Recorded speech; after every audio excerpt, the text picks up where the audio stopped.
Hey, it's Kellen, and today on Diversified Game, I have Dale Resteghini. I personally think he has made the movie, if not of the year when it releases, it might be the movie of the decade. His latest movie, Cracka, that you can see on IMDb. I mean, it's like the man in the high castle, Dale. Welcome to the show. I think you, besides the hate mail, they're going to have to give you an award at some time. And I've only seen the trailer, but Right. Can you run us through what made you create this film and why now? Sure.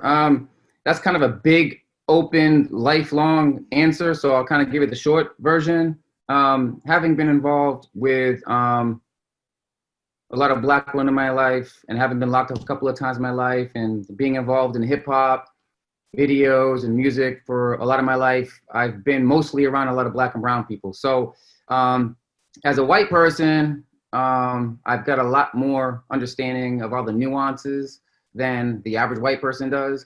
The average white person that likes to think that they truly understand who Black people are because they get a Black friend or a Black coworker or they listen to Jay-Z. So that is the bulk of a lot of white people, right?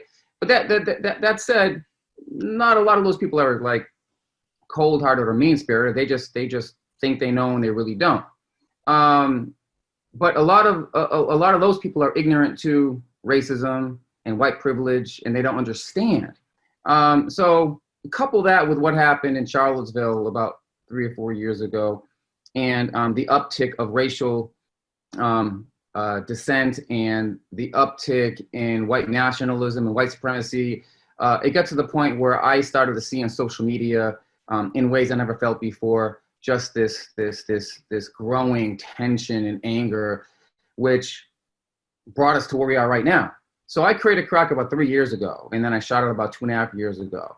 And we've been shopping it and talking at different studios, and we finally were right before the pandemic started about to close in on a deal with one major company, and then the world got shut down, right? So I decided to take the 30-minute proof of concept story I had and upload it to Amazon Prime into iTunes through an aggregator, which is basically another word for a distributor.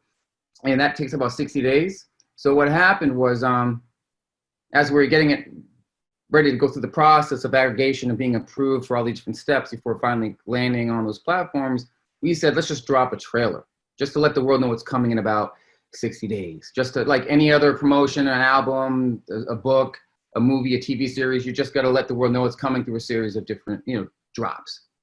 Lo and behold, within 24 hours, that 90-second clip went around the world. I mean, I know it would be controversial because of and it's meant to be, but I had no idea it was going to create the international furor that it did. I mean, it was out of this world. And so what got me to create it was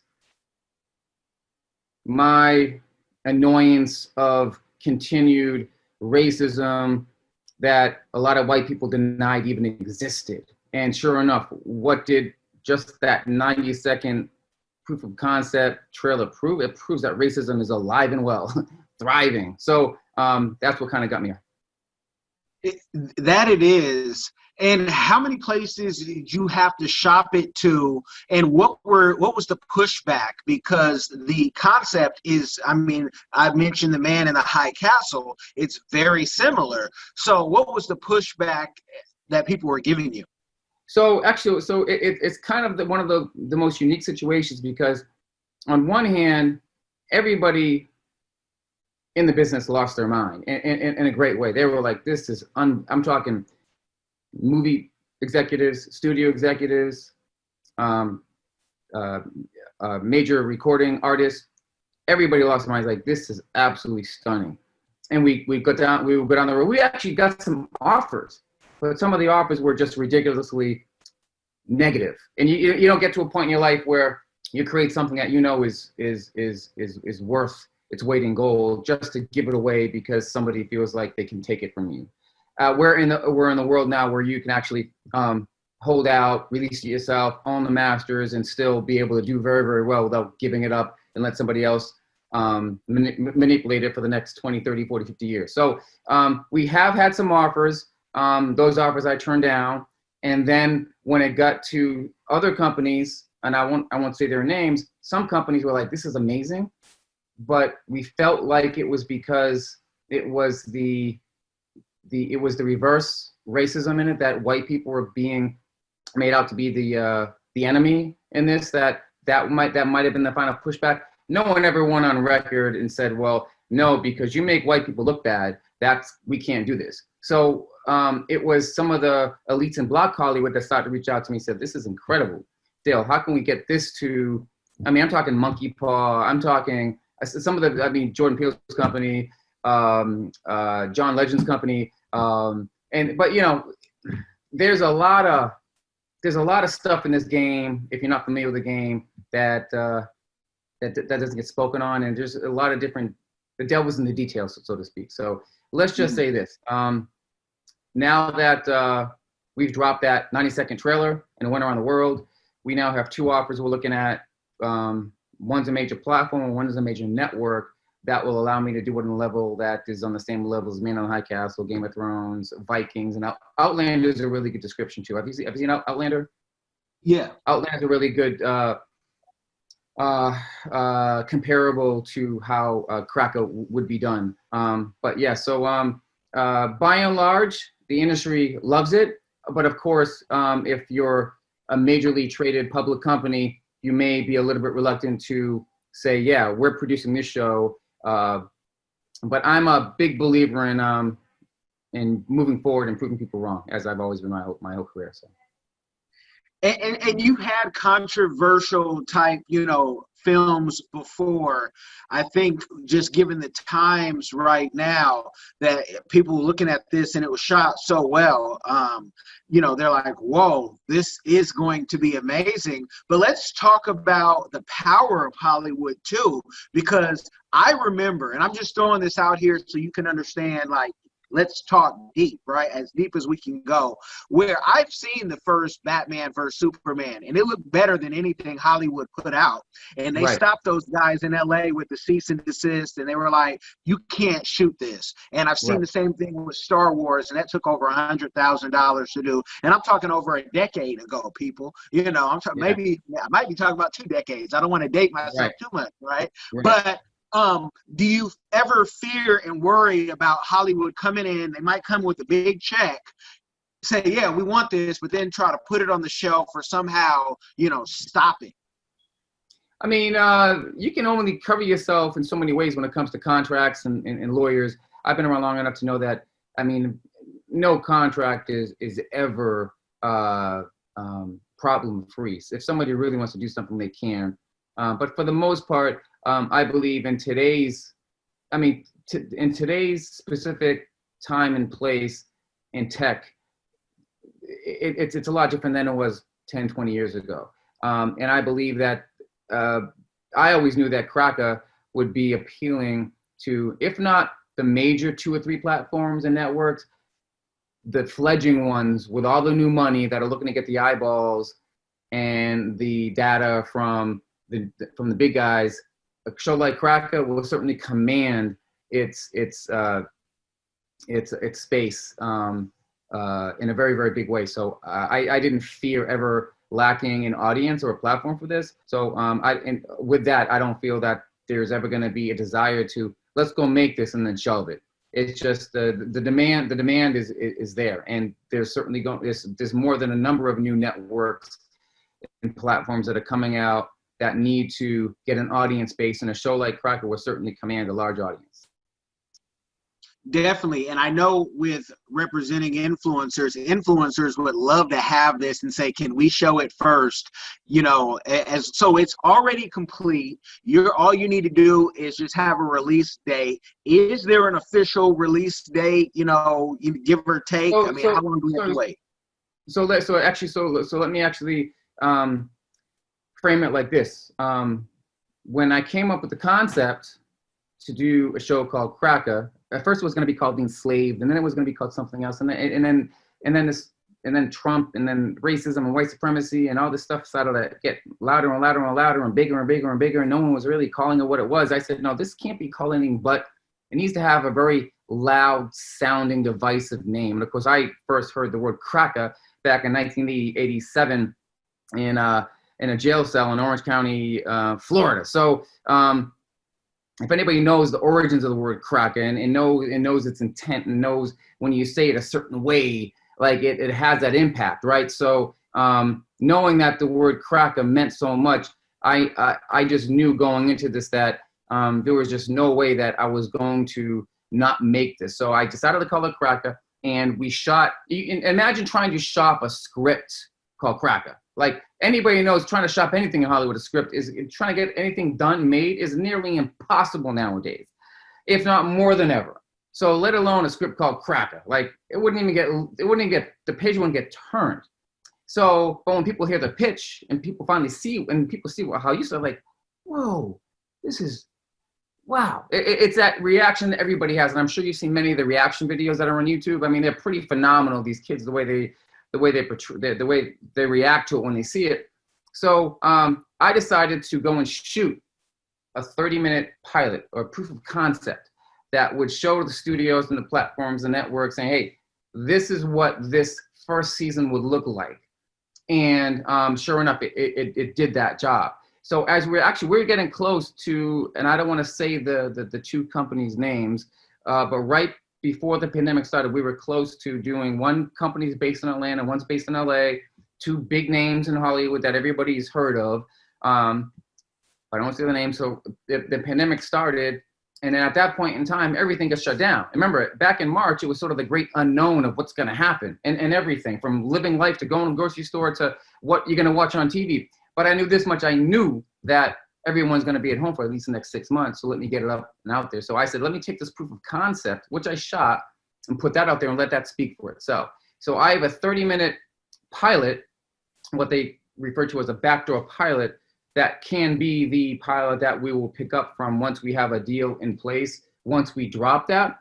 But what's happening now is over the next 10, 12 days, I expect to be signing my name to a deal that lets me do Cracka on the level of the shows you talked about, that will get me a whole new cast and get me the production value that I want to have for this to be on. Again, comparing it to Game of Thrones and Man on the High Castle and Outlander, Vikings, Banshee, all these amazing TV shows. So the show's completed, the 30-minute pilot, and that will be dropped in 30 to 45 days on iTunes and Amazon Prime if I don't sign a deal that lets me do it in the much more grandiose way that I want to do it. And the beautiful part of what the technology is right now, you were talking about an aggregator. I have friends that's what they do right in Atlanta, but I put my own film on Amazon Prime without, and not that it did huge numbers, but for me, it's let me get the art out, right? Yeah. I just need to push things out because they can come to you later. And, you know, I think that even if you put out whatever you have, I mean, the buzz, people are, cult classics. Someone's going to be calling you saying, hey, what do we need? Are you familiar with the East-West Bank out of Asia, out of China? Yeah, I'm somewhat familiar with it. They hit me up like every year and they'll say, what do you have for us, right? Not because I have anything great, but right. Because I lived in Seattle. And right. They're like, we're the biggest financiers in Asia, and they want to do more business here. So, but you just the deal has to be right, as you had mentioned, earlier.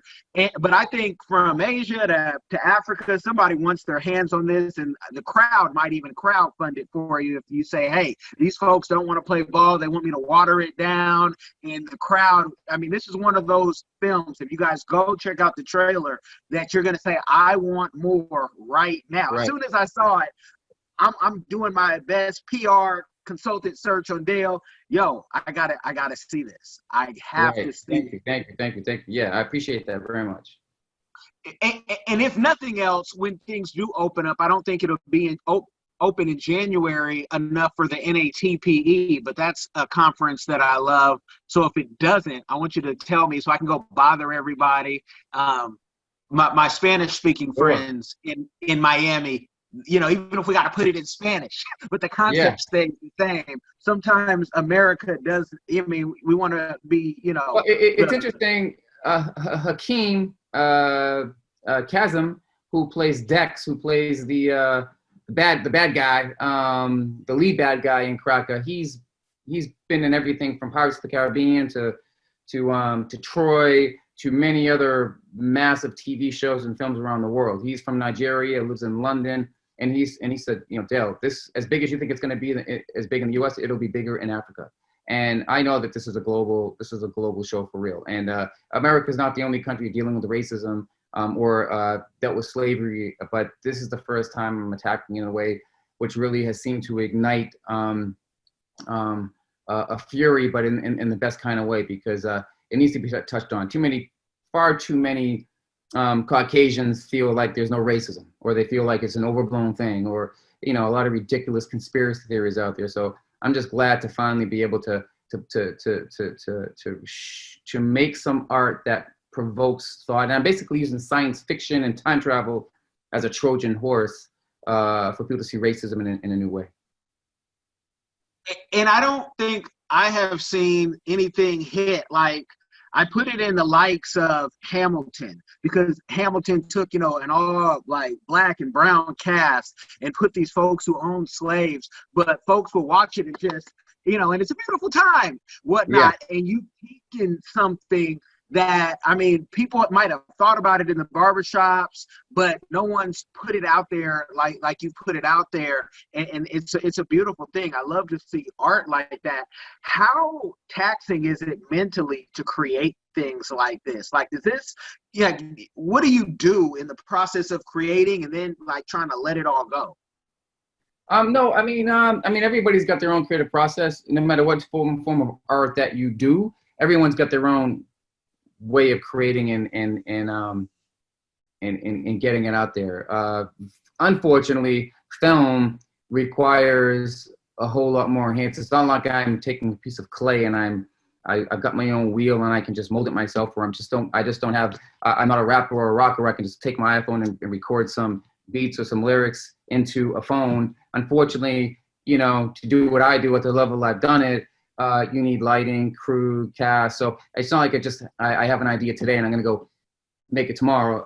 In today's under 25 world of content creators, which back in my day, we weren't content creators, we were writer directors. And I approach it from the way I came up. I don't just grab an iPhone and a GoPro and a backpack and go out on the road in my Jeep and go make a movie. It's not the way I do things. But when I'm on set and I'm seeing those lyrics come to life and I'm seeing those actors act their ass off, and that's the orgasmic moment, so to speak, if you will. It's when I'm on set in that time. It's not all the prelude to or leading up to or the editing. It's in that moment when it's all come together is when it feels like that's the release. And in the way that, we're used to things being created, it took so much of a team, and you had to have, some money. And I guess, now kids are like, I don't want to wait for any approval. Heck, they don't even want you to disagree with them, because Google might prove that you're wrong or right in some, form. What is your thoughts on how, folks are just picking up a camera, putting it out there, and, millions of people are checking it out? It's sort of I've mentored many young music video directors, editors, producers, some that are doing Ariana Grande, Cardi B, Meek Mill. I've mentored so many kids, girls, guys that in one form or another on my sets. And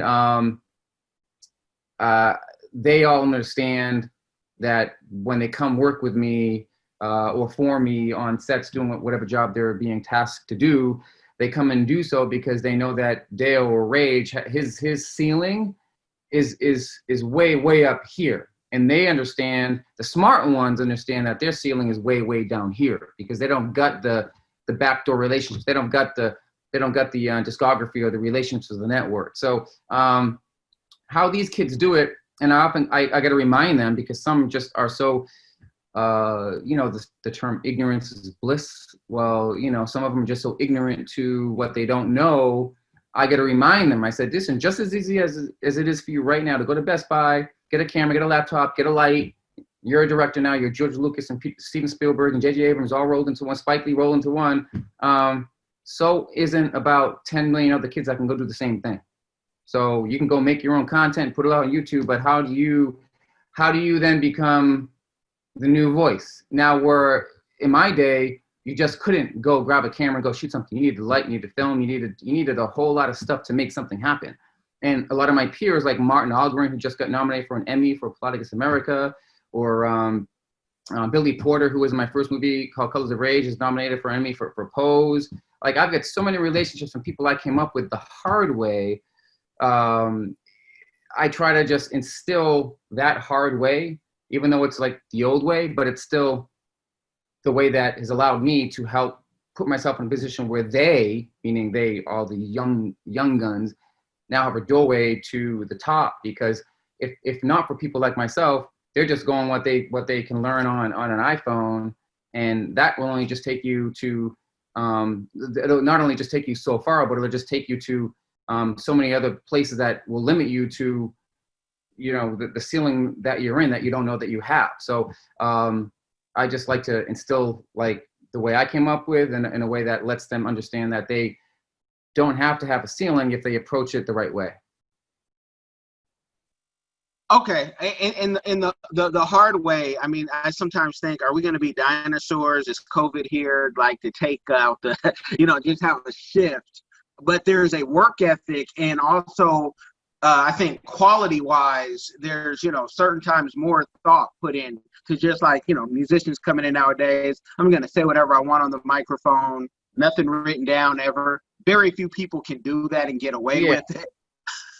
And make it sound something of quality.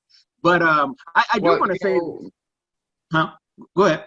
Mediocrity from an audio standpoint and video standpoint, mediocrity is unfortunately the new standard. It's just because you got a 4K camera, that means you can just shoot it any way you want. Use a wide angle lens, color it, have no idea about lenses, framing. You're obviously an intelligent or informed filmmaker or viewer of films, because you can see Cracka and realize, okay, this was obviously done so well. I mean, I spoke to an agent and thought it was done for $1 million. It was done for about a tenth of that. So framing, lighting, it's not just getting a camera and just putting a color correct on it and putting some new drip sauce app effect for $2.99. That's so, at some point, these new young kids, they figure it out, the ones that really want to excel forward. But, again, ignorance is bliss, and let them go figure it out on their own. If they can't take the time to sit and do a little bit of research on how things were done and should be done. What do you say to filmmakers? I'm the biggest Nigerian movie collector that doesn't sell Nigerian movies, right? And I have over 300 films in my collection. And people sometimes say, why do you watch those films or watch, films and they go, pew, pew, pew, when they're shooting? And it's like, but if that's all that they had as an artist, I'm like, I appreciate that at least they try, because you can only make so much up. But do you have any films like that in your catalog to kind of explain to the the novice viewer who just is a consumer to say, wait, we didn't have the $100,000 machine to make it look like Arnold Schwarzenegger blew something up? Because folks who just watch TV are the most critical, but they don't understand why the old black and white Twilight Zones are actually very well put together, especially for the time. Well, it's funny. I had a conversation with a kid. If he was in a film class I was teaching, he'd get an F, because this young kid literally said, he's 22 years old, literally said he thought Star Wars was a hack film. And I'm like, what you just said is cinematically stupid. Like what you just said, well, he tried to give some over philosophized reason. I'm like, shut up. What are you talking about? These kids they're overly opinionated, and they've got this much life experience and this much less than this much success, and they just want to sit and criticize films that have come before them, which literally laid the groundwork for everything being done today.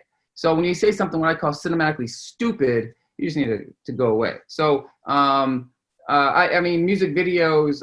But when it comes to my films, I mean, my music videos, because it was always rooted in classic cinematography and lighting and framing and just knowing what you're doing with the subjects and the mood.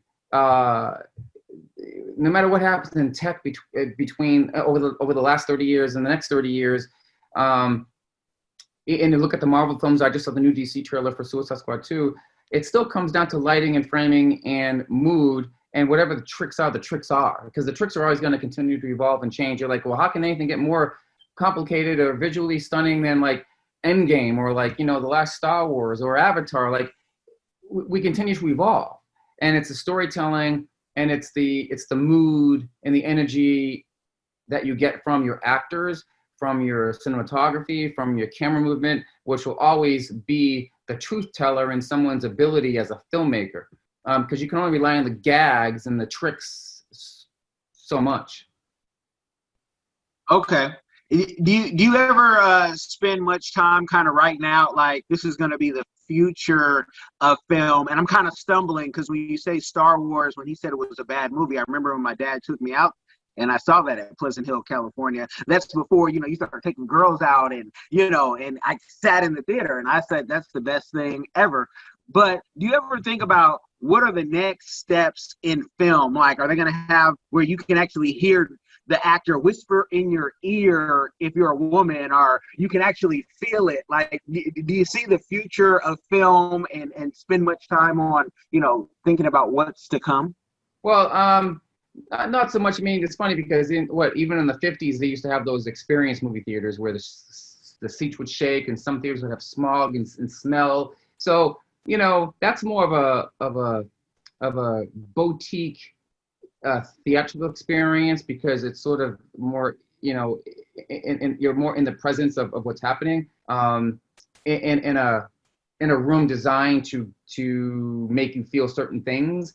I feel it's more going to be, unfortunately, COVID has forced films and release dates happening more inside your own home, in the home theater experience, than in the actual tried and true, long-standing actual movie theater experience. So I think it's going to be more along those lines. The home theatrical experience with sound being what it's already being in terms of like 5.1 or 10.1 or 8.1 or those sound bars and the growing tech in audio. And I know some friends at THX, know some friends at JBL that are super teched out when it comes to all that stuff. I really feel it's going to be something that in the future was still going to be done in your own home. I feel like there could be something happening with 3D technology still. I know it's been around forever, but I still think we're in the infancy stages of that stuff. Perhaps VR.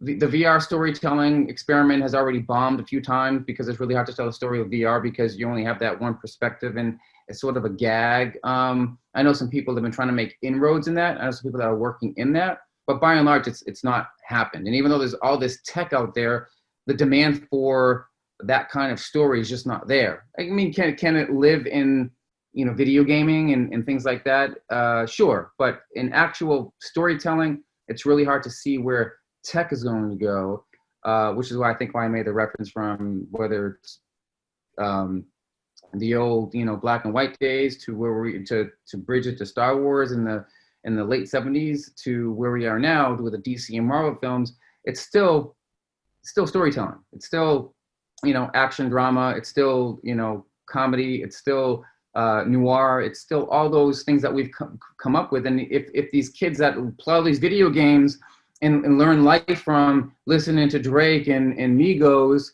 and it's like they're still entertained by the cinematic experience, and the cinematic experience can best be described by lighting and framing and action and dealing with actors. So again, for all the tricks and all the tech, that those gags are going to come and go, but the story is still going to be around. Okay. And let's go back around. We talked about, race, and you're from Boston. I've lived in Springfield, Massachusetts. Actually, I got married, my wife and I, in Springfield, beautiful. Massachusetts. Nice. And in Boston, I mean, racism was, alive and well, especially. I'm like, hey, take me to Southie, right? Because I'm a big mafia-like story. You can't go to Southie.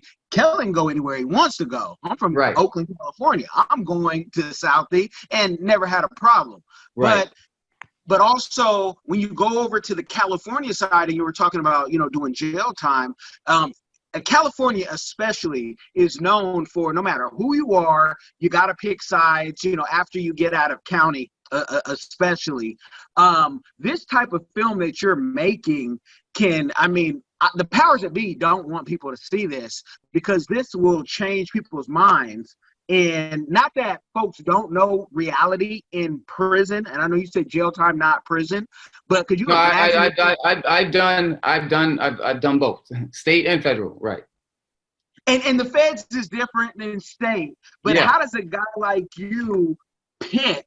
Because you're like, I know this culture, and I know this culture as well, and I'm accepted over here. How do you go inside and pick, and then putting yourself back into that place of, if they showed my film inside the feds or inside the state penitentiary, what would happen if we unified? Like, do you think about those things?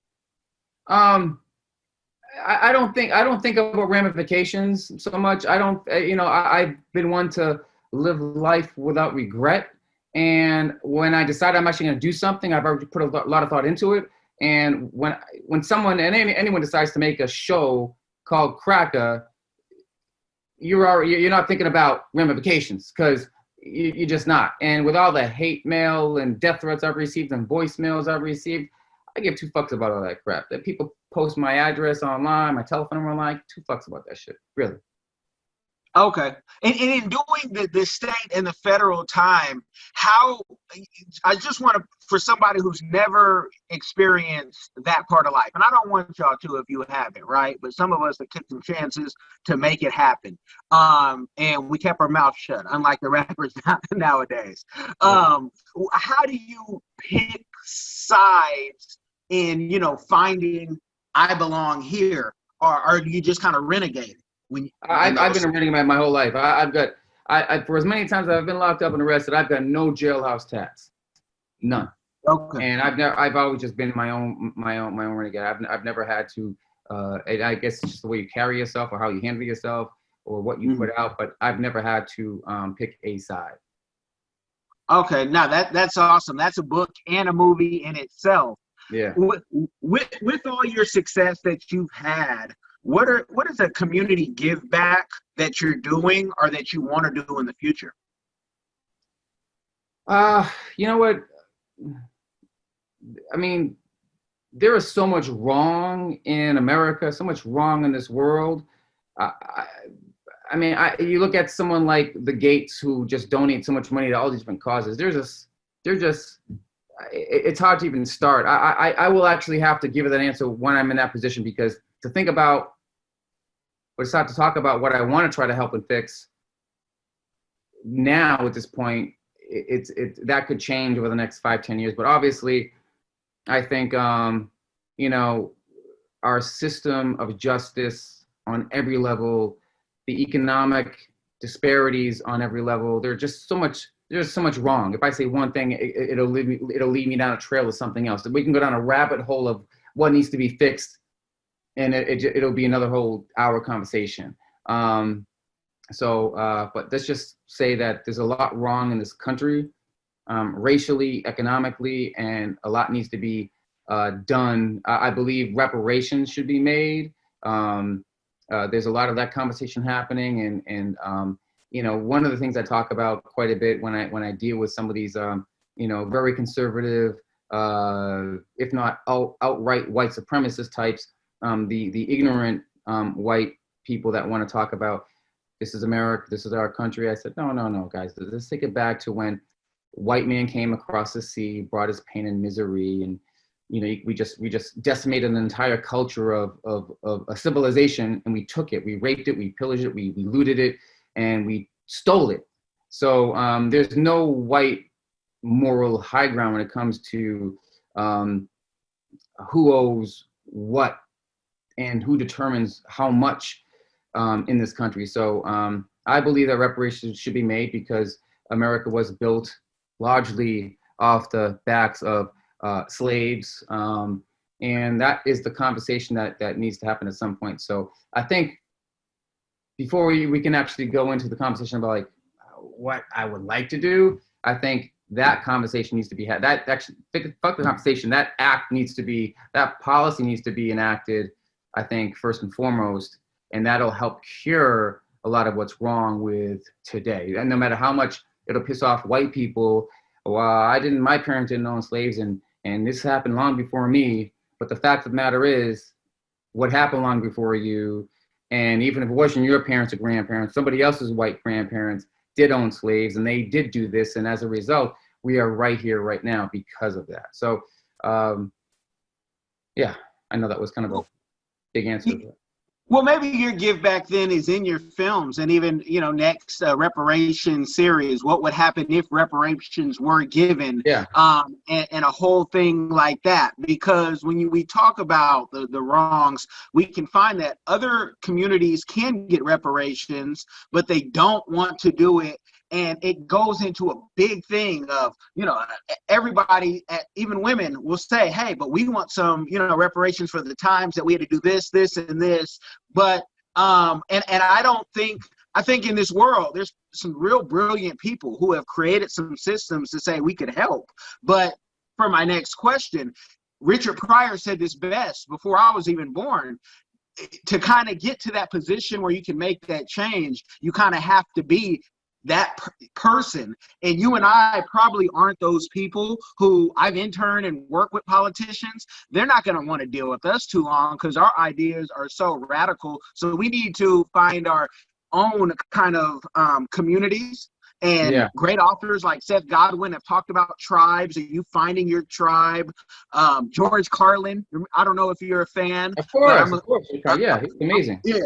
I'm a fan when I'm listening as a kid, and he's like, the government's bought and paid for, and, talking about pay-per-view criminals in these, states that no one really cares about. Like, I'm like, why not? It could hurt, but that's me thinking outside the box. So I think that in your filmmaking, that's a give back. And then the mentoring you were talking about, because it doesn't always have to be you starting a program or you giving money. It can just be you could be killed for these type of films and ideas.